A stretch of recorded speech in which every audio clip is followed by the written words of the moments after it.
Yo, what's going on, guys? And in today's video, we're going to be coming at you guys with everything that you need to know about Season 1 of Modern Warfare 3, aka Warzone. Now, just for the sake of this video, we are going to be calling this Warzone 3, just so that way it is not confusing, and we're going to be going by Warzone 1 as Modern Warfare 2019's OG Warzone, and then Modern Warfare 2, we're just going to say Warzone 2.0. Really quickly, before we get into the video, I just want to really quickly give a credit for the Backround Warzone 3 gameplay that we have going on in the background. This is Joe getting the first win of Warzone 3, so all credit to Joe. I will leave the video in the description for everyone that wants to go and check that out. Now, without further ado, let's get right on into all of the changes that Warzone 3 has to offer. First of all, changes coming to Warzone. Obviously, Urzikstan is our new map. This is the map right here that Joe is looking at on the screen.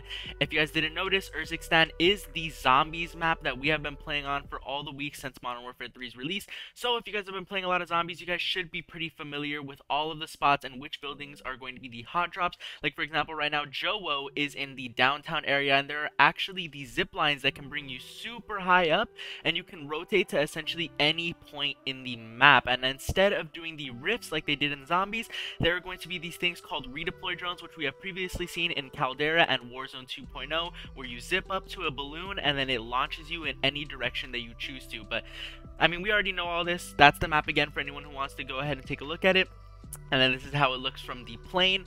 And let's get right on into the changes. So the Urzikstan player count is going to be 100. So as you guys can see in this COD Next gameplay, when Joe exits his settings, right there they have a player count of 96. And that means that it didn't fill up all the way to 100. And this was a concern back in COD Next because healthiness of a lobby is a big thing, especially for higher skilled players, dropping those crazy PRs and all that, which is why players love Vondel. It's a resurgence map with so many players. So, I mean, as you guys can see in Vondel, the PRs and the world records are like 70 plus, so that's always insane.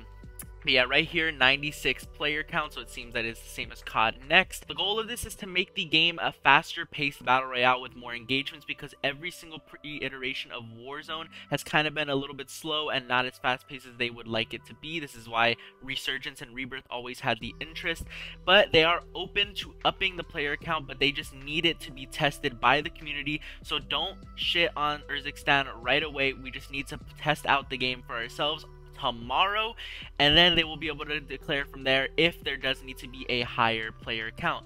And even though stability and performance is important, this is not the reason why they have the player count at 100. They are open to criticism because of PRs and world record pacing from high skilled players. So all squad sizes will be available at launch, so right off the rip tomorrow, the moment you guys load up the game, solos, duos, trios, and squads is going to be available. And on top of that, Resurgence will also be available at launch, but it will, for the first 2 to 3 days, it will only be Urzikstan Resurgence, so it will essentially be mini royale, just like we experienced back in Verdansk and Caldera. But after the 2 to 3 days are up, then Vondel and Ashika Island and every Resurgence map that we have previously gotten is going to be integrated into Warzone 3 with all of the Modern Warfare 3 weapons and movement and quality of life changes. Urzikstan is statistically 20% smaller than Al Mazrah, so if you guys are experienced in Al Mazrah, Urzikstan right here is 20% smaller, so it is a very medium-sized map. I was worried that this map was going to be too big. I was worried that the map was going to be too small, but it seems like it is just right from me playing zombies. And even though it looks like a big map, all the vehicles allow you to travel from one side of the map to the other practically super quickly. Whenever I had to go from one side to the other for a contract or a stronghold or whatever, it was really quick, so you guys don't have to worry about that.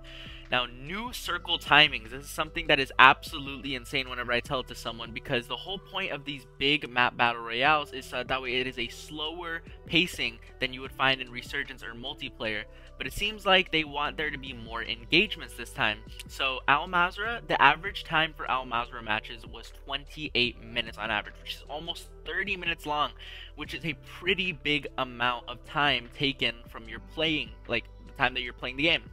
Which is why a lot of people also like Rebirth, because on average, Resurgence matches lasted between 12 to 15 minutes, which is significantly shorter, which means that you can get more games in, make more memories, and just do a lot more fun stuff than you would be able to do in one 30-minute game. And if you lose in a 30-minute game, you just wasted a ton of time, which is why a lot of people do not play the big map. Urzikstan's average minutes per game, based off what they saw in COD Next and player testing, dev testing, everything, is a 20-minute average game, which means that this map, even though it's big, it is going to be moving super quick. I mean, look at this. It is the first zone right here, and we are only 5 minutes into the game. 5 minutes into the game, and the first zone is already about to close in, and it's about to be the second zone right here.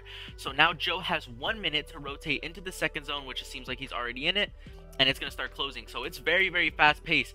As you guys can see, it's closing super fast. We are only 5 minutes into the game, or the video, and the first 1 to 2 minutes was Joe just talking. So technically we're like 3 minutes into the game, realistically. Another thing that they're going to be doing is, as we saw in multiplayer, red dots from unsuppressed weapons are going to be in Warzone. So if you guys have an unsuppressed pistol or AR or SMG, you guys are going to show up as a red dot on the minimap, which is going to punish you guys for not using a suppressor and cause more engagements and gunfights.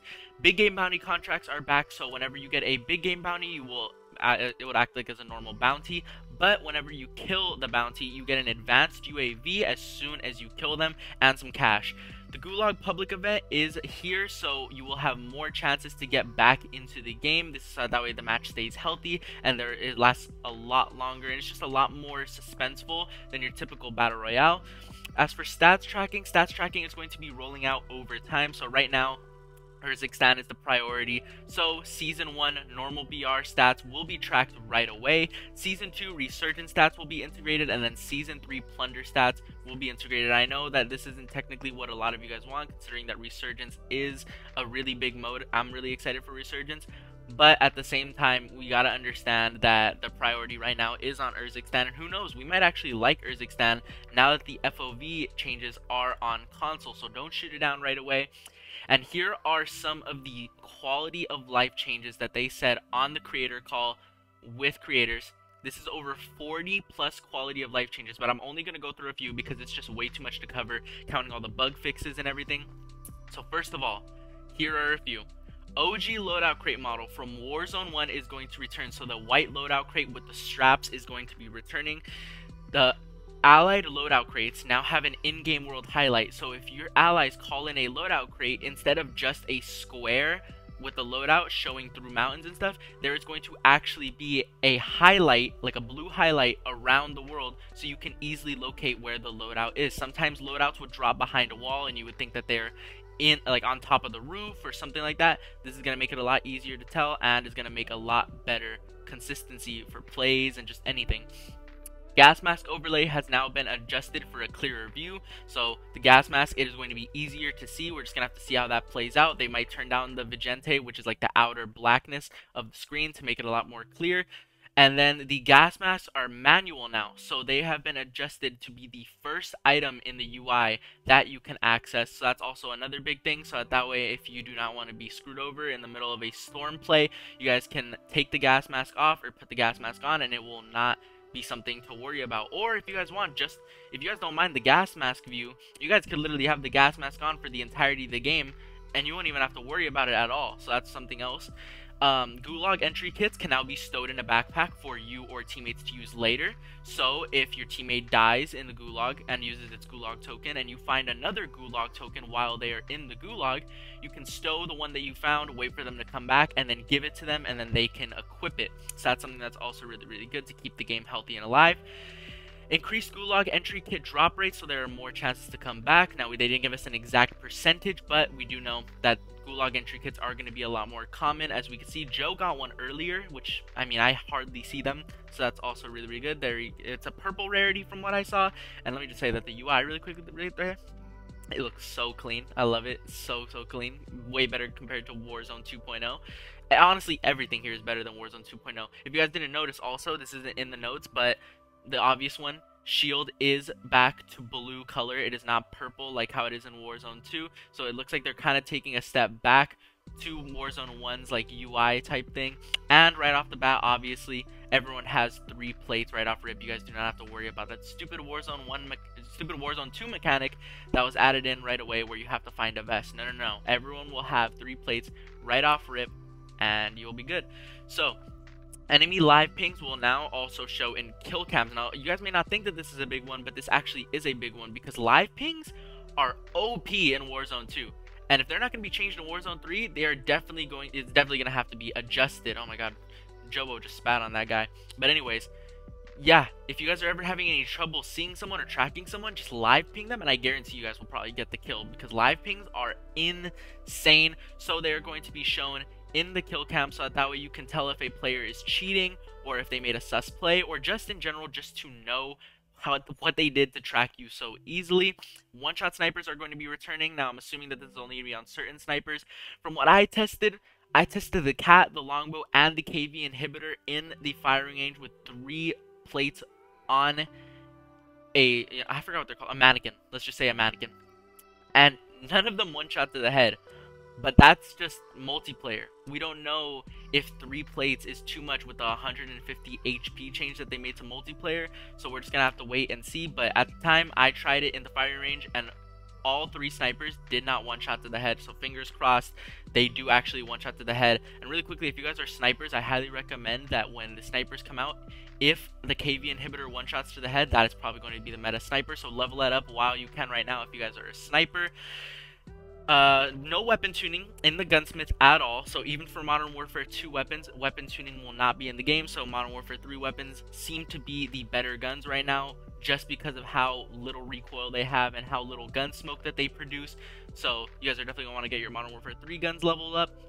And they do plan to incorporate, though, optic tuning for every single gun, which means that if you guys played Modern Warfare 2, you guys could tune your optics to be far or close. If you guys tuned the optic to be close, you guys would be able to see enemies a lot more clearly, but there would be more visual recoil.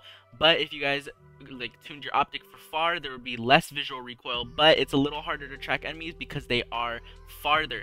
But that is another great thing that they are adding, so I'm glad that they're planning to incorporate that. Post-victory gulag looting. This is something that they're adding in. If you guys didn't notice, when you guys win a gulag, it freezes you right away, and then it just says that you won, and then you get thrown right in. Now they are actually planning to make it to where you have a couple seconds after you win a gulag, so you can loot some cash or some more guns, or get some lethals like semtexes or smokes, and then it will throw you into the war zone instead of you just being thrown in right away, so you can go back into the game a little bit more prepared. Buy stations are available up to 30 meters in the gas, so more plays can be made. So if there are 4 people remaining and you are just 1 person and you don't think that you could do it alone, and there's a buy station behind you, 30 meters behind you, you can go in there, get a gas mask to make a gas play, buy your teammates back, and then get a UAV if you have enough money, just as an example, and then boom, you guys have a higher chance of winning the game as long as you guys play smarter and play together. Buy stations also show on the TAC map if they are accessible. If they are not, they will not show on the map. So let's just say that a buy station like the one that Joe has on the left is in the storm. It's green.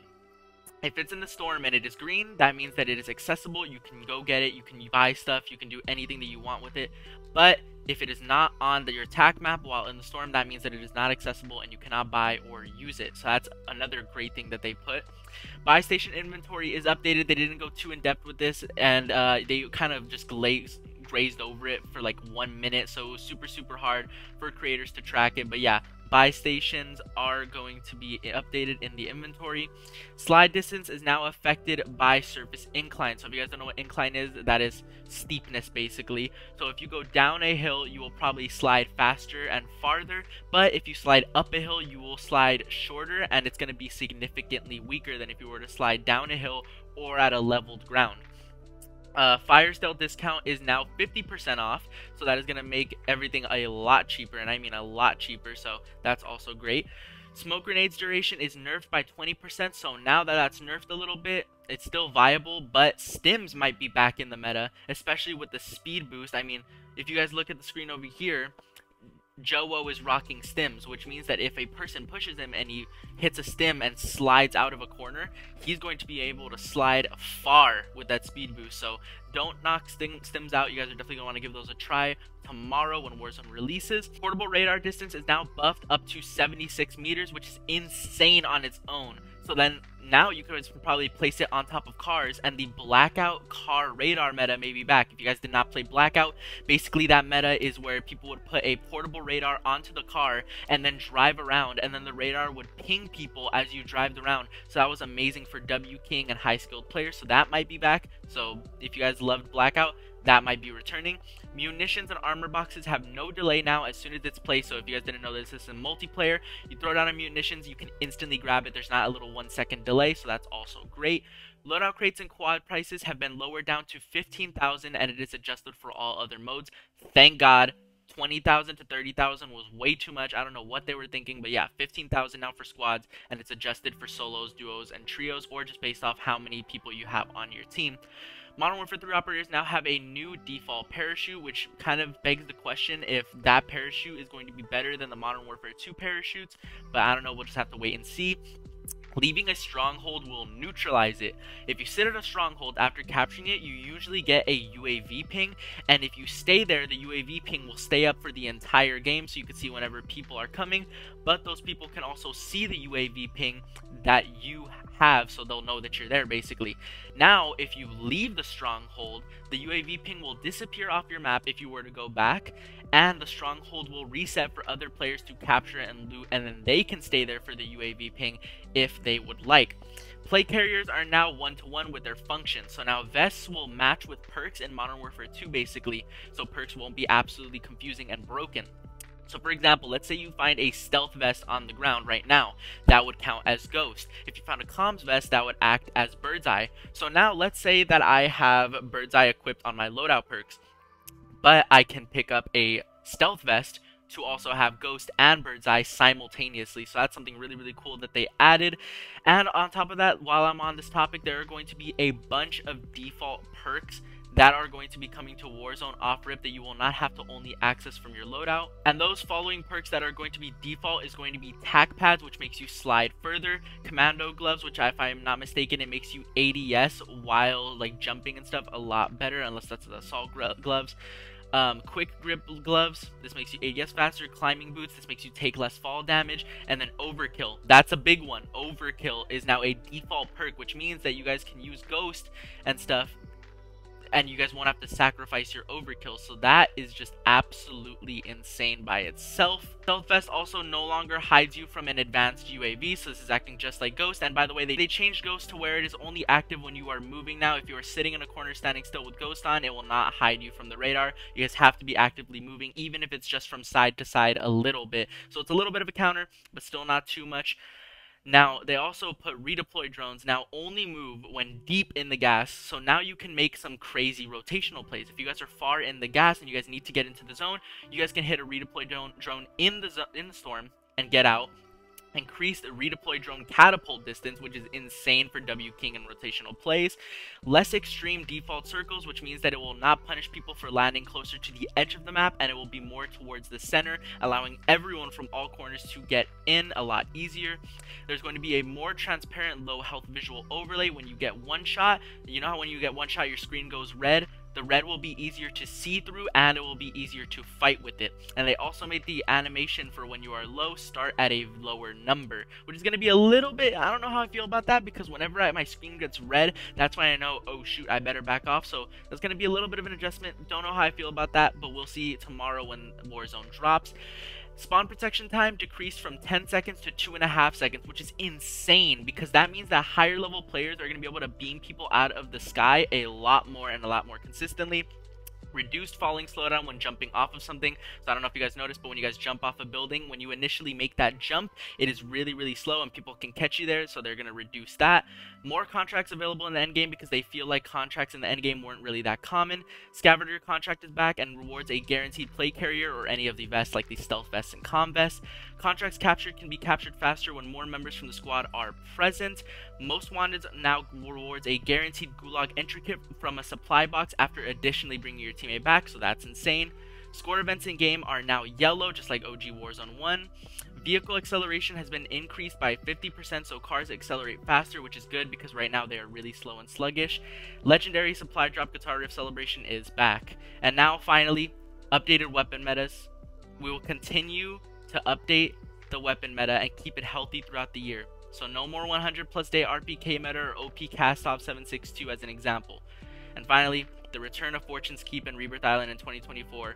Fortune's Keep comes first and then Rebirth second. Hey guys, that is everything that you guys need to know about Warzone 3 in today's video. I hope you guys did go on to enjoy. If you guys did enjoy and this helped you out a lot, prepare for tomorrow. Make sure you guys go down below and drop a sub with the post notification bell turned on so you guys don't miss an upload, because you guys are not going to want to miss what we have planned here in the channel. And we're going to be going live for Warzone 3 tomorrow, so you guys are also not going to want to miss that. We're going to be live all day, and I'll see you guys all in the next one. Later.